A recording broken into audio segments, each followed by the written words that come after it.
hormati Pak Direktur Tindak Pidana Eksus, Wakil Direktur, Kasubdit dan rekan-rekan penyidik serta rekan-rekan media.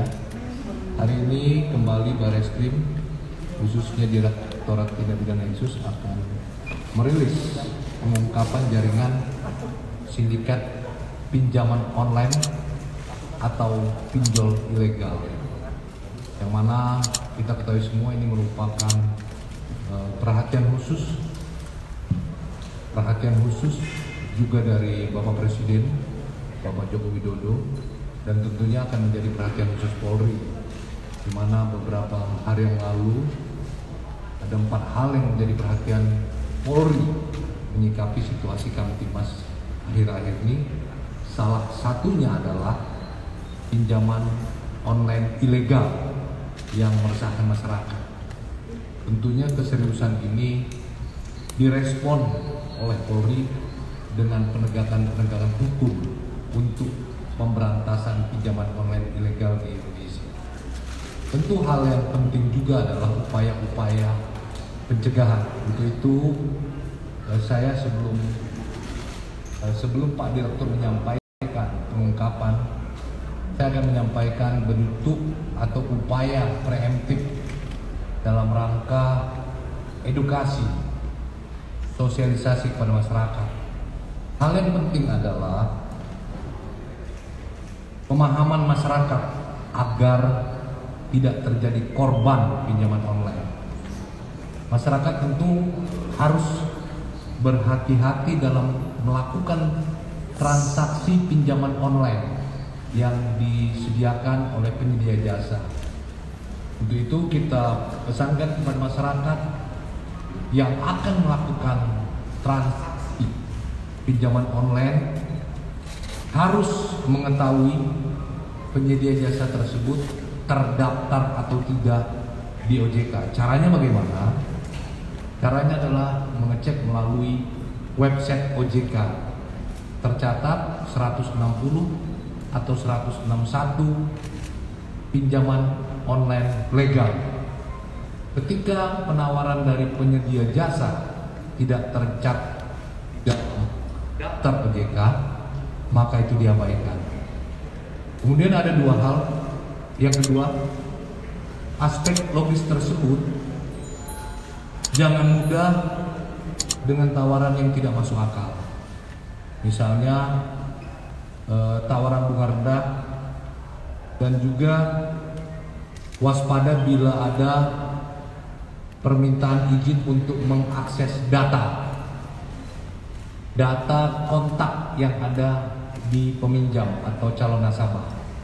Nah, disinilah masuknya legal access yang tentu ini digunakan oleh pinjol ilegal tersebut untuk menagih,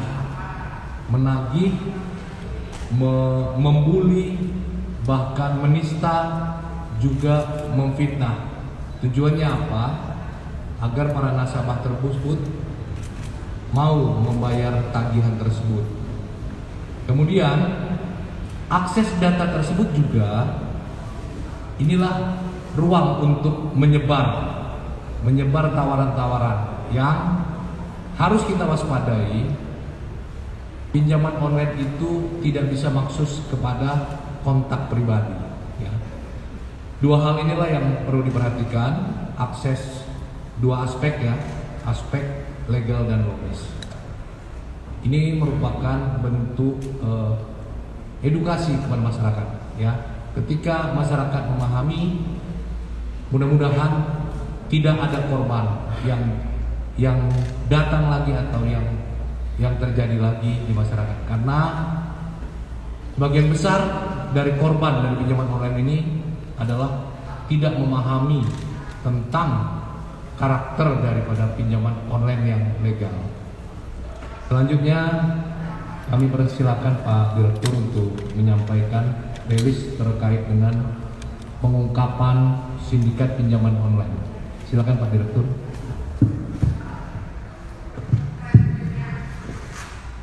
Terima kasih Pak Kabak Penum. Assalamualaikum warahmatullahi wabarakatuh. Selamat sore, salam sejahtera untuk kita sekalian. Saya langsung saja pada kesempatan sore hari ini kami dari Ditipideksus Bareskrim Polri ingin menyampaikan kepada rekan-rekan semua dan seluruh masyarakat hasil kegiatan pengungkapan dan penangkapan sindikasi pinjaman online yang ilegal. Sebelumnya saya ingin sampaikan bahwa kegiatan ini juga dilakukan secara serentak bersama-sama dengan rekan-rekan Dirkrimsus di kewilayahan. Ya, jadi selain Ditipideksus, kemudian Dirkrimsus Polda Metro Jaya, Polda Jabar, dan Polda Jateng juga sudah melaksanakan penindakan.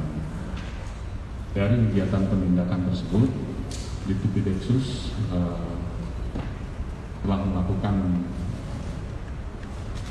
kegiatan sejak tanggal atau hari Rabu, ya awalnya sebetulnya hari Selasa malam, kemudian ini berlanjut sampai dengan tadi pagi sudah ada 8 tempat kejadian TKP yang kita sentuh. Dari rekan-rekan di kewilayahan juga Polda Metro Jaya, Polda Jabar, dan Polda Jawa Tengah juga sudah melakukan sentuhan atau mungkin kegiatan penindakan. Perlu saya informasikan bahwa Bareskrim Polri dengan jajaran selama kurun waktu 2020 sampai dengan 2021 telah menerima laporan terkait dengan pinjol sejumlah 371 laporan. Dari 371 laporan ini sebanyak 91 sudah terungkap dan ada yang sudah di dalam tahap persidangan, ada sekitar 8 kasus, selebihnya masih dalam pengembangan penyelidikan. Tentunya menjadi pertanyaan mengapa kok terkesan lambat. Ya. Perlu saya sampaikan bahwa financial teknologi ini memiliki karakteristik tertentu sehingga pola penyelidikannya pun harus dilakukan secara tepat dan benar.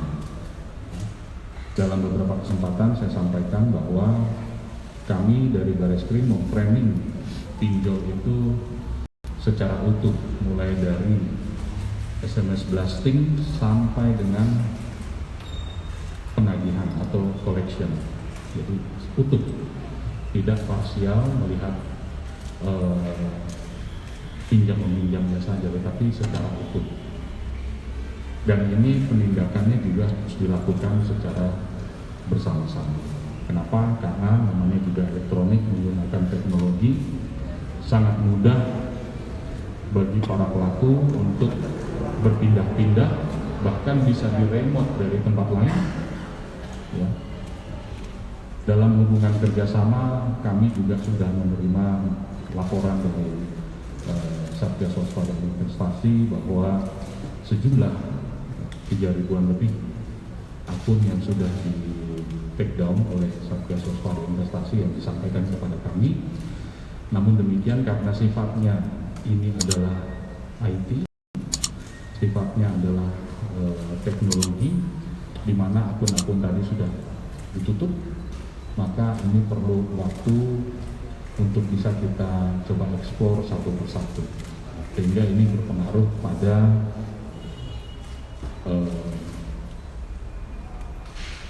lambatnya pengungkapan. Tapi ini menjadi challenge tersendiri bagi kami untuk tetap bekerja. Rekan-rekan sekalian, dari yang sudah dilaksanakan oleh Ditipideksus, perlu saya sampaikan bahwa sejak Rabu 6 September kemarin, kami Ditipideksus sudah menugaskan tim khusus untuk membentuk tim khusus menangani pinjol. Ada 2 tim yang sampai dengan saat ini masih bekerja, yang di bawah koordinasi oleh Pak Wadir Ditipideksus. Kemudian tim ini bekerja mencari informasi. Ya, jadi selain adanya laporan, tapi kami juga bekerja mencari informasi. Nah, diketahui ada aplikasi, ya, ada sebuah aplikasi KKP, saya tidak sebutkan karena ini masih sedang dalam pendalaman, yang diduga merupakan memberikan jasa pinjaman online yang diduga ilegal. Ini dia memberikan sebanyak 1 juta rupiah, namun yang diterima oleh borrower tidak pure 1 juta, melainkan sekitar 600.000. Yang 100.000-nya ini dipotong biaya administrasi dan lain sebagainya. Atas informasi ini kemudian dilakukan pendalaman, sehingga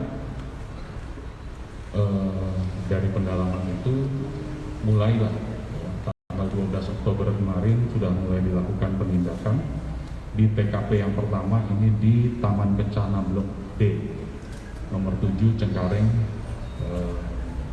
Jakarta Barat. Kemudian TKP kedua di perumahan Long Beach di Pantai Indah Kapuk, Jakarta Utara. TKP ketiga di Green Bay Tower, Fluid Penjaringan, Jakarta Utara. Kemudian apartemen Taman Anggrek di Jakarta Barat. Lalu apartemen Laguna Tower di Fluid Penjaringan, Jakarta Utara. Dari 5 TKP ini masih kita lakukan pendalaman, kemudian juga kita berhasil menemukan 2 TKP lagi, yaitu di apartemen Green Bay Tower di Penjaringan, Jakarta Barat, dan perumahan Casa Garden ini di daerah Cengkareng.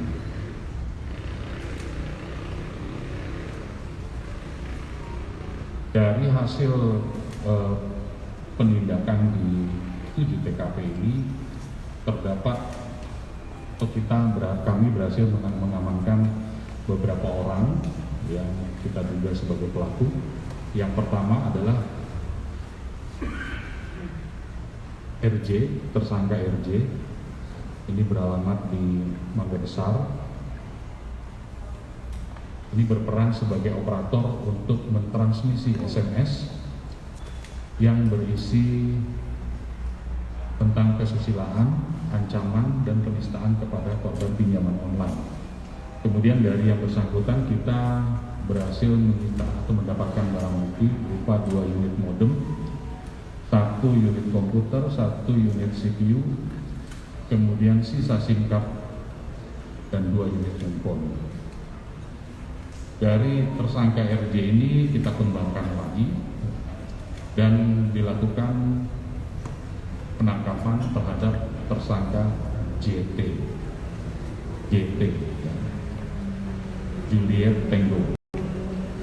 Ini di Fluid Timur residen di Penjaringan, Jakarta Utara. Perannya juga sama seperti tersangka RJ, dia adalah sebagai operator yang mentransmisikan SMS yang berisi kesusilaan, ancaman, dan penistaan terhadap pinjaman online. Dan yang bersangkutan kita berhasil menyita barang bukti 1 unit laptop, 2 unit handphone, 2 kotak SIM card, dan yang bersangkutan juga merekrut tersangka lainnya untuk membantu, namanya tersangka AY. Kemudian dari tersangka AY ini ditangkap di lokasi yang sama. Perannya juga sama, mentransmisikan SMS yang berisi kesusilaan dan lain sebagainya. Kita mendapatkan barang bukti 9 unit modem, 4 unit komputer, 1 kotak SIM card. Lalu pengembangan di TKP berikutnya kita berhasil menangkap tersangka HC, Hotel Charlie, di apartemen Green Bay, Penjaringan, Jakarta Utara. Perannya juga sama, ya. Tapi dia adalah yang menyediakan tempat dan mengoperasikan alat-alat yang digunakan oleh tersangka.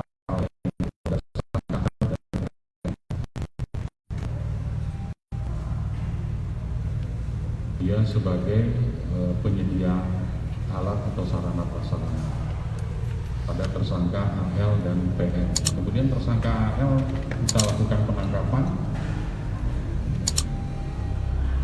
Ini juga perannya sebagai operator. Kemudian tersangka PN juga kita lakukan penangkapan masih di sekitar lokasi. Perannya sebagai operator juga. Dari yang bersangkutan kita berhasil menyita barang bukti berupa 8 unit modem, 1 6 unit handphone, dan 1 box perdagangan. Berikutnya setelah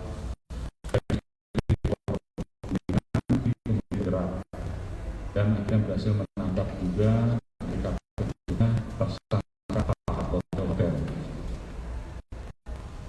di perumahan Casa Garden, Cengkareng, Jakarta Barat, di mana juga perannya adalah sebagai operator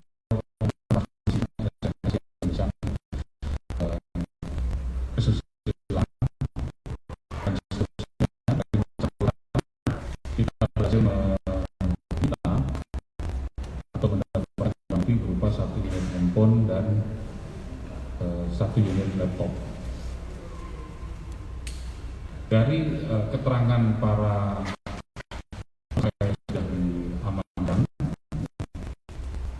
diketahui bahwa ada seorang yang juga sebagai WNA yang saat ini masih DPO, masih dalam pencarian, berinisial ZJ, Zulu Juliet.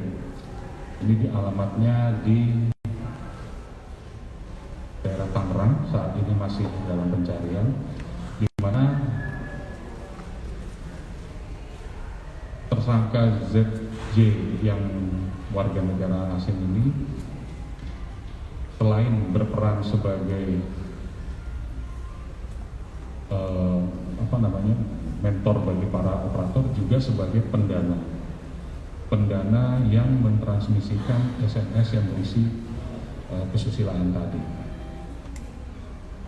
Tetapi dari lokasi tempat dia berada, kita berhasil menemukan barang bukti berupa sekitar 48 unit modem, 2 unit CPU, 2 unit laptop, dan 2 unit monitor. Artinya dari semua tersangka, dari semua TKP tempat kita melakukan penindakan, total yang sudah kita amankan barang bukti berjumlah 121 unit modem, kemudian 17 unit CPU, 8 unit monitor, 8 unit laptop, 13 unit handphone, kemudian 1 box SIM card baru ya dari provider tertentu sebanyak kurang lebih masing-masing boxnya itu 500 pieces dan 2 unit flash disk. Ini adalah barang-barang yang tadi sudah kita dapatkan dari TKP 1, 2, dan 3. Perlu saya sampaikan juga kepada rekan-rekan sekalian bahwa ada berbagai macam istilah di dalam pinjol. Yang pertama adalah modem pool, yang banyak antena-antenanya ini adalah modem pool atau SIM box, bukan SIM box, SIM box, SIM card box. Ini adalah sebuah perangkat yang mampu memanipulasi nomor ponsel dari pengguna kepada penerima. Kemudian kalau SIM card, saya rasa rekan-rekan sudah tahu. Kemudian juga sudah tahu, virtual account juga sudah tahu. Mengapa yang diungkap atau ditangkap oleh tersangkanya atau jumlah orang yang diamankan tidak banyak, lebih banyak peralatan, karena mereka yang diamankan atau yang ditangkap sebagai SMS blaster atau yang bertugas mengirim SMS blasting menggunakan peralatan-peralatan ini, serta sebagai desk collection. Kalau di dunia nyata namanya debt collector, di dunia maya namanya desk collection. Jadi mereka lah yang mengirim kepada nasabah-nasabah yang pinjol SMS yang berisikan kesusahan dan lain sebagainya. Dari penindakan terhadap para tersangka di 8 TKP ini, kami menerapkan pasal 458, saya ulangi, pasal 458 junto pasal 29 dan atau pasal 45 ayat 1 junto pasal 27 ayat 1 dan atau pasal 45 ayat 3 junto pasal 27 ayat 3 dan atau pasal 45 ayat 4 junto pasal 27 ayat 4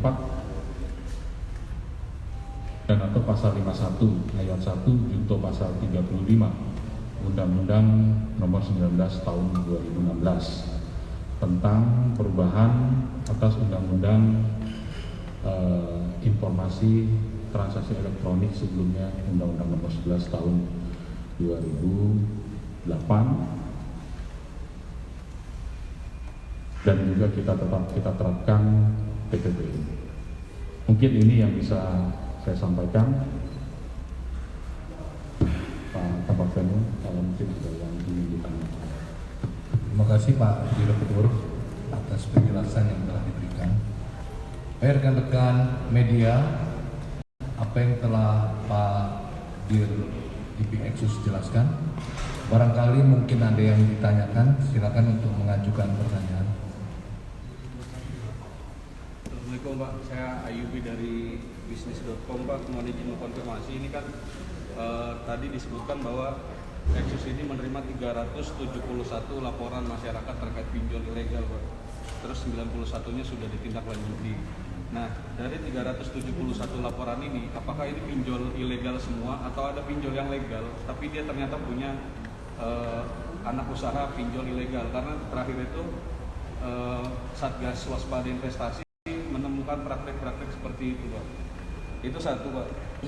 Terus yang kedua, desk collector ini kan pihak di bawahnya pinjol Pak. Dia yang ada di bawah pinjol untuk untuk SMS blast dan lain-lain. Berarti kan ada transaksi antara pinjol dengan desk collector ini Pak. Nah, desk collector ini menerima berapa Pak untuk melakukan tagihan-tagihan kepada masyarakat gitu?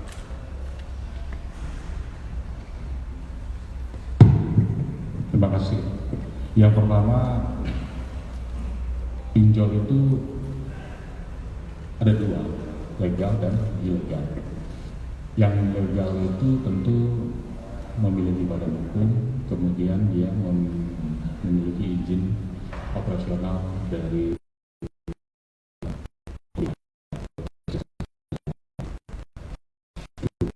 ilegal. Dari hasil penyelidikan kita juga tidak menutup kemungkinan ada yang memang legal, dia punya badan hukum, dia punya izin, tapi pada proses penagihan menggunakan jasa desk collection yang melakukan aksi seperti ini. Nah, makanya tadi saya sampaikan di awal bahwa kalau hanya melihat parsial, hubungan pinjam-meminjam ini adalah hubungan keperdataan. Tetapi kalau misalkan kita temukan ada niat dari awal, ya, dari awal sampai dengan akhir, kita harus melihat ini secara utuh. Kalau misalkan kita temukan fakta adanya niat dari awal dari pinjol tersebut melakukan seperti ini, maka kami menggunakan itu pidana. Ya. Kalau yang ilegal sudah pasti.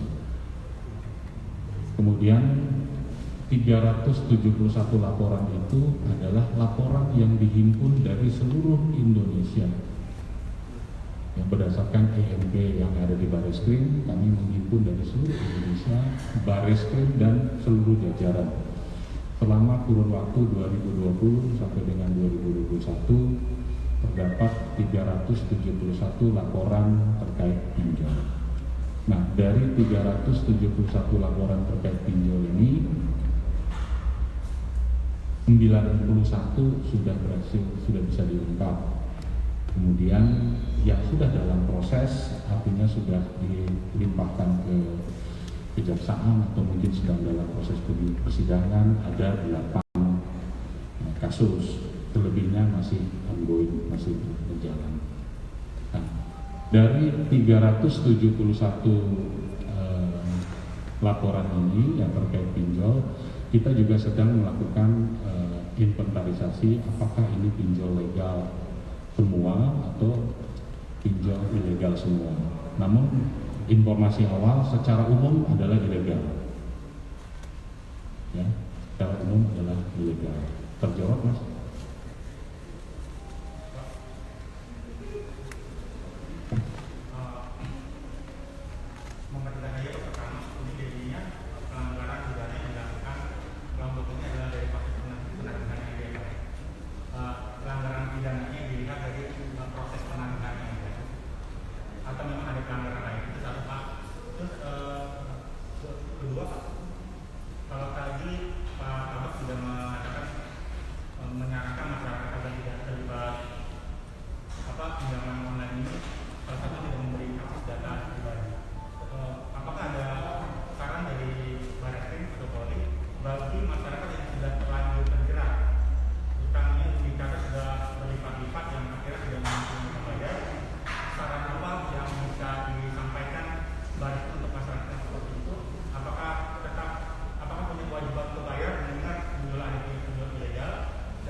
Jawabnya lompat-lompat nggak apa-apa ya. Jadi yang pertama yang gampang dulu, kalau berkaitan dengan data, tadi sudah saya sampaikan bahwa kita bekerja sama bersama-sama dengan OJK, Satgas Waspada Investasi, bahwa sampai dengan saat ini sudah terdapat lebih dari 3.000 akun yang diblokir oleh Satgas Waspada Investasi karena ilegal. Terjawab ya. Terus. Yang kedua, berbicara perbuatan pidananya, ya. Jadi kami melihat ini secara utuh, bukan di penagihannya saja, bukan di desk collection yang mengirimkan SMS yang berisi keasusilaan, pencemaran nama baik dan sebagainya. Tidak melihat situ, tapi kita melihat secara utuh. Memang informasi awal yang kami lakukan pendalaman, penyelidikan, kemudian pengungkapan adalah dari belakang, ya, dari belakang yang menggunakan perangkat elektronik untuk menista orang dan sebagainya. Itu tadi sudah disampaikan pasal-pasalnya. Tapi kita juga mencoba melihat dari awal. Makanya penyidik sudah bisa menyimpulkan proses pinjol ini ada dua.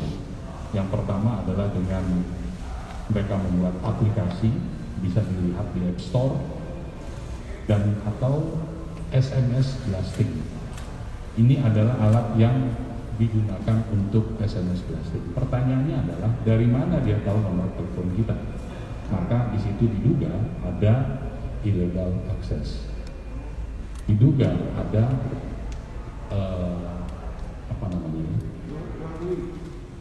ya itu caranya mungkin ada mengambil data. Nah, kemudian bagaimana SIM card itu bisa teraktivasi padahal regulasinya adalah berdasarkan NIK misalnya.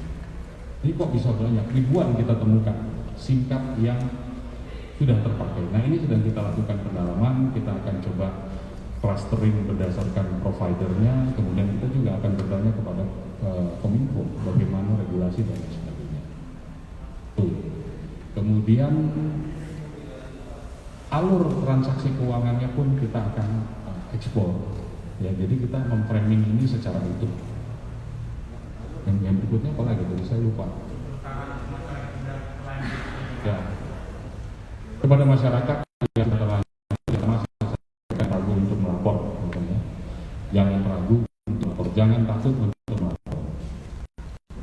Ada yang melapor karena dia takut karena sudah di kemarin, tapi kembali lagi, kalau tidak melapor kami tidak tahu bagaimana hubungannya. Alhamdulillah dari yang kami ungkap ini, ya, dari yang kami ungkap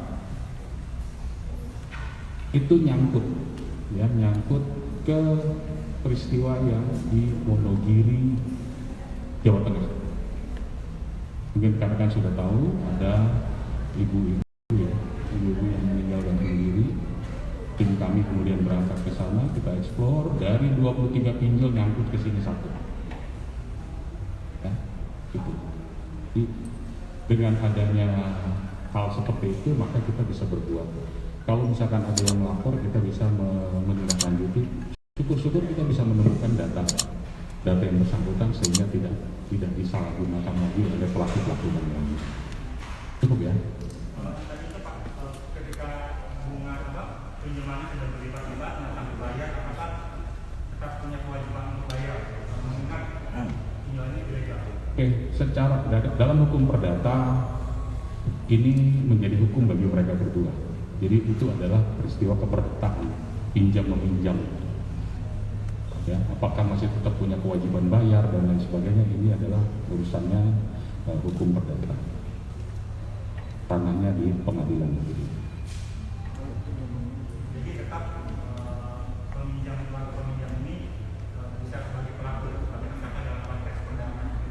Ya, itu silakan nanti biar di pengadilan perdata.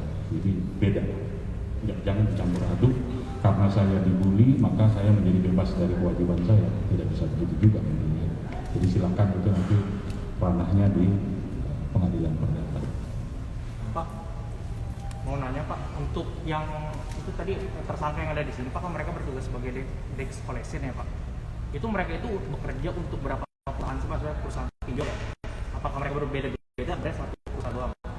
Lalu kan tadi disebutkan ini berkaitan dengan apa peristiwa yang terjadi di Wonogiri setelah dikerucutkan.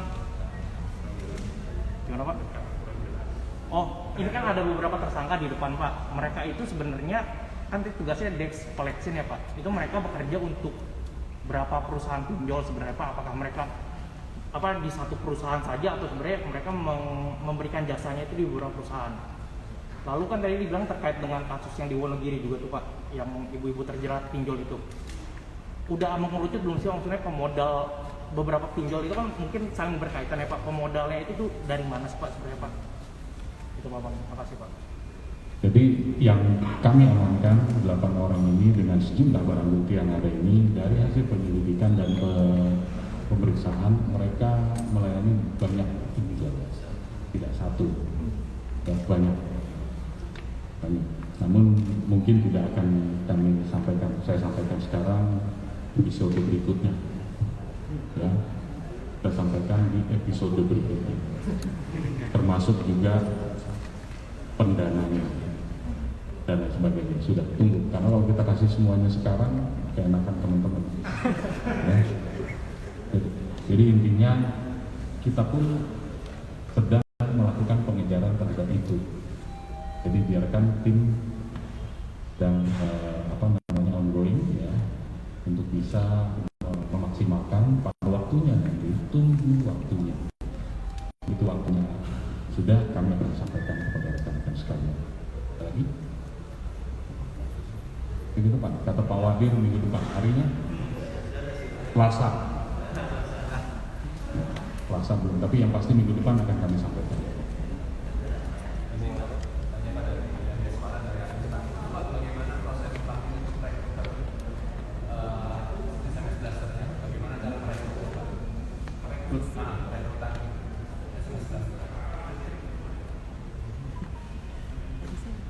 Ada yang tadi sudah disampaikan bahwa masih dalam pengejaran SZJ.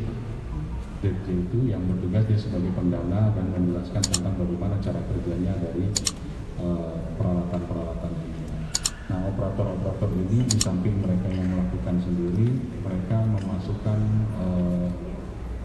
kartu SIM card. Ini bayangkan ada berapa slot itu dimasukkan. Nah, yang mereka terima adalah kartu yang sudah teraktivasi, jadi bukan mereka. Ada orang lagi yang mengaktifasi, ini sudah kita juga dalami. Itu sudah dengan alat ini, maka alat ini yang otomatis yang mentrainingnya itu sedang dalam pencarian. Apa lagi?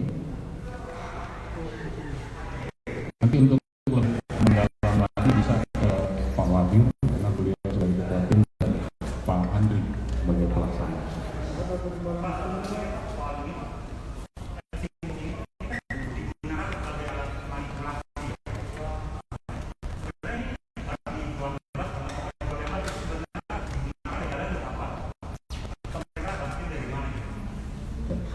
Ini pertanyaannya bagus sekali. Jadi kami makanya namanya juga titik Dexus, tentu kami akan mempelajari semua, tidak hanya bagaimana peralatan ini bekerja, tapi dari mana. Ya, tentunya kami tetap bekerja sama dengan, karena ini bukan buatan dalam negeri, ya. Kami tentu akan berkoordinasi, kita akan coba cek mereknya dan lain sebagainya, bagaimana cara masuknya ke Indonesia, apakah melalui importasi dan lain sebagainya. Tentu kerjasama dengan Bea Cukai juga akan kita lakukan. Belum sampai ke sana. Oke, ada lagi?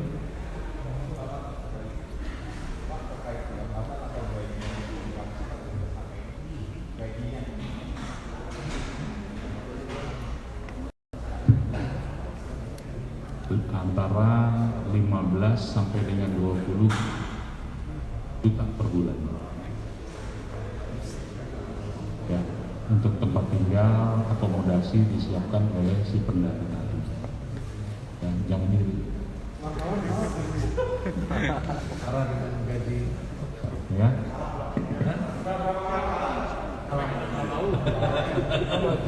Ada yang sudah 3 bulan, 6 bulan dan lain sebagainya, variatif. Ada yang 1 tahun. Oh, 1 tahun.